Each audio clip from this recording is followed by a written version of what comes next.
The winter ball had reached its crescendo when Knox slipped away from the glittering ballroom. The young diplomat from the distant human colonies had spent the entire evening navigating conversations with careful precision, his every word measured, his every gesture calculated. The weight of representing Earth's interests in the Valyrian Empire pressed heavily upon his shoulders. He found refuge on the eastern balcony, a stone terrace that overlooked the palace gardens. The twin moons cast silver light across the frost-covered hedges below, and Knox breathed deeply, letting the cold air fill his lungs. Finally, he was alone, or so he thought.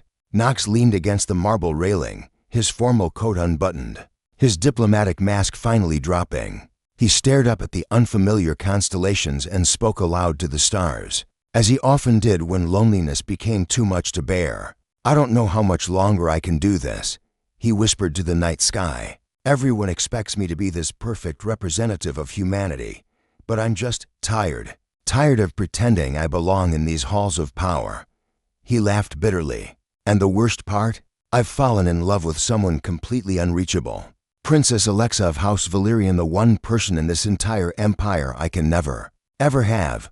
Behind a marble column adorned with winter roses, Alexa pressed her hand to her mouth, her heart thundering in her chest. She had come to this balcony to escape the suffocating attention of suitors, seeking the same solitude Knox had found. Now she stood frozen, afraid to breathe, as the human diplomat continued his confession to the stars. "She's brilliant," Knox continued, his voice cracking slightly. "The way she negotiated that trade agreement last month, she saw solutions no one else could see. And when she speaks about her people, there's this fire in her eyes that makes me believe anything is possible." He ran his hand through his dark hair, a gesture Alexa had noticed he made when frustrated. "But I'm nobody, just a human from a colony world, trying to prove his species deserves a seat at the galactic table.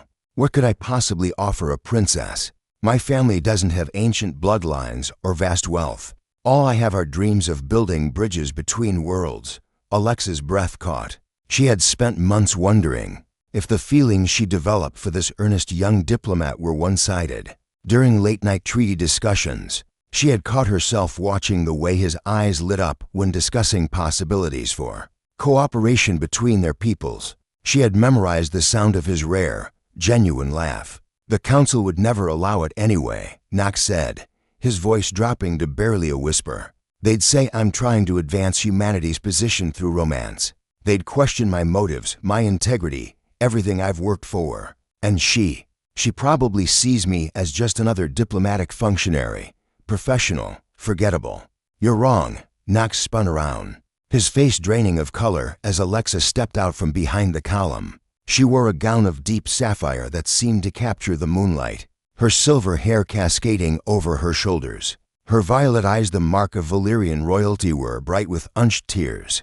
"Your Highness," Knox stammered, mortification flooding his features. "I didn't know anyone was. You think you're nobody?" Alexa interrupted, taking a step toward him. "Knox, do you have any idea what you've accomplished in the 6 months since you arrived? You've changed the way my father's council views humanity, not through manipulation or political games, but through genuine dedication and brilliant insight."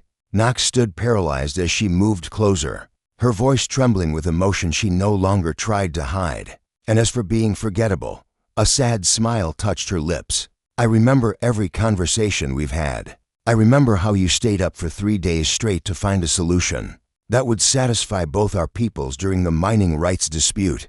I remember how you stood up to Lord Castellan when he insulted Earth's contributions to galactic civilization, even though it could have ended your career."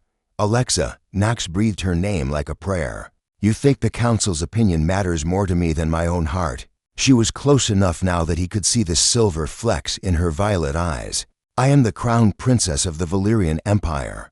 I've spent my entire life learning to navigate political complexities. And yes, there will be opposition. Some will question our motives. But I didn't become who I am by taking the easy path." Knox's carefully maintained composure finally crumbled. "This could ruin everything I've worked for, everything humanity has tried to build here." Or, Alexa said softly, reaching out to take his hand, "it could be the beginning of something unprecedented." A true alliance between our peoples, built not just on treaties and trade agreements, but on genuine understanding and trust. Her fingers intertwined with his, and Knox felt the warmth of her touch dispel the winter cold. "I'm terrified," he admitted, "not of the political consequences, but of failing you, of not being enough." Alexa smiled, and it was like watching the sun rise over an alien world, beautiful and full of promise. "Then we'll be terrified together, and we'll face whatever comes as partners."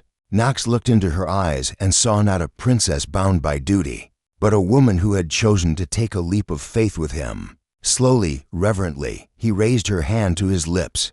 "The balcony wasn't as empty as I thought," he said with a slight smile. "No," Alexa replied, moving closer, "and neither are you."